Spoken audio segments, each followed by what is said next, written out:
nous frapper et être symptomatique de l'état de fonctionnement de notre Assemblée nationale qu'on soit au projet de loi numéro 01 et 02, alors même qu'on est à la mi-février. Et que l'état des finances publiques dans ce pays, alors qu'on parle de microfinance, c'est un peu symptomatique et à la fois peut-être ironique, qu'on vienne nous parler de microfinance alors que l'état des finances publiques est extrêmement préoccupant et préoccupe l'ensemble des citoyens sénégalais. On voit jusque dans les universités les répercussions que ça a. Alors, je crois que le rôle de l'Assemblée nationale, les députés que nous sommes, devrait être, à mon humble avis, d'exercer mieux notre contrôle sur le fonctionnement des finances publiques ou sur l'état des finances publiques dont le président de la République lui-même dit qu'elles sont dans une situation où les marges de manœuvre sont très faibles.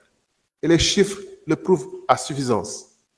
On ne devrait pas parler aujourd'hui de tension budgétaire, mais d'hypertension budgétaire, voire même de presque AVC budgétaire. Les chiffres sont là. On a pour la première fois à payer 3 885 milliards pour le service de la dette durant cet exercice 2025. Ce qui revient à pratiquement 323 milliards en moyenne par mois, même si le remboursement n'est pas étalé de manière aussi proportionnelle.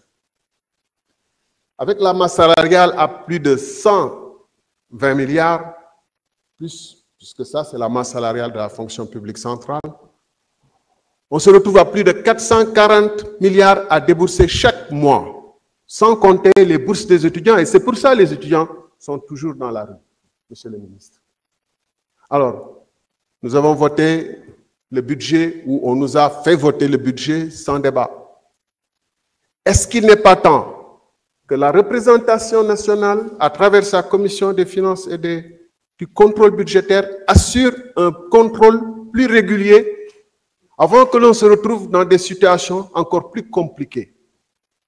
Est-ce que la souveraineté dont on parle tant ne devrait pas consister précisément à ne pas laisser au Fonds monétaire international et à la Banque mondiale de pouvoir être en discussion, et nous-mêmes, l'opinion sénégalaise, les députés du Sénégal, nous nous en référons souvent à ce qu'a dit la Banque mondiale ou ce qu'a dit le FMI, plutôt que nous exercions comme une Assemblée nationale de rupture dans un pays souverain notre rôle de contrôle de ce qui se passe. Dans quelles conditions les prêts sont octroyés ou le gouvernement a-t-il les prêts alors même que le FMI et la Banque mondiale ont plus ou moins suspendu leur décaissement et que donc les emprunts se font dans des conditions plus difficiles.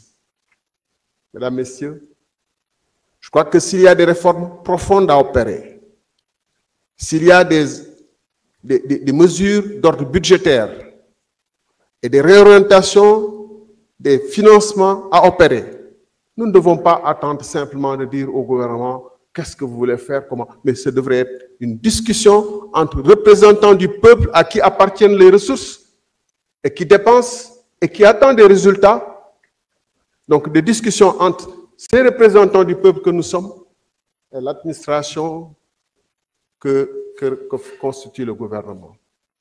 Je crois que la véritable démarche de rupture et ce qui pourrait changer enfin ce pays-là, c'est d'engager en permanence à travers la commission du contrôle budgétaire ce qui se passe dans le pays. D'autant plus que le Premier ministre et le Président de la République nous invitent en disant qu'eux-mêmes n'ont pas confiance aux chiffres de l'administration passée.